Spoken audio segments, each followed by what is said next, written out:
Une dizaine de boutiques de vente gros, parmi lesquelles Niki sont réduites en cendres sous la fureur des flammes dans l'après-midi de ce 27 octobre 2024 au marché central de Yaoundé. D'après des sources, l'incendie aurait été causé par les coupures d'électricité. Cet incendie que vous voyez là a commencé il y a de cela quelques moments. C'était dû à une coupure d'électricité. Après, quand l'électricité est revenue, c'est revenu avec une surtension en fait pour moi. 10 h, on a coupé la lumière. À 11 h encore, on a coupé la lumière. Maintenant, vers midi moins, alors, plus de midi alors.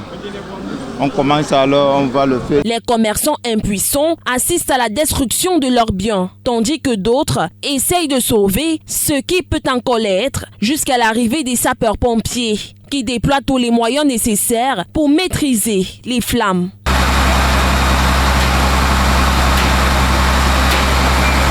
Malgré les efforts acharnés des sapeurs-pompiers, l'incendie continue de se propager. C'est alors que les éléments de la Sûreté nationale, GMI numéro 1, viennent en renfort avec des véhicules anti-émeutes équipés d'appareils d'extinction pour aider à maîtriser les flammes.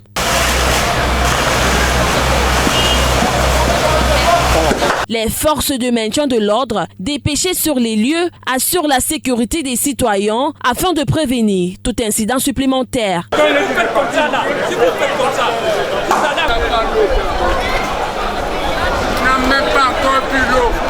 Le maire de Yaoundé 1er félicite les sapeurs-pompiers et les forces de maintien de l'ordre pour leur réaction rapide et efficace face à l'urgence. Moi, de saluer la promptitude des services des sapeurs-pompiers, des corps du maintien de l'ordre qui se sont mobilisés pour circonscrire. Vous-même, vous voyez la violence des flammes. En tant que maire, je suis là pour témoigner ma sympathie, pour témoigner ma solidarité à l'ensemble de nos compatriotes qui sont victimes de cet horrible incendie. Au moment où nous quittions les lieux, les sapeurs-pompiers font leur possible pour éteindre totalement le feu. L'incendie cause des dégâts matériels importants, mais heureusement, pas de victimes.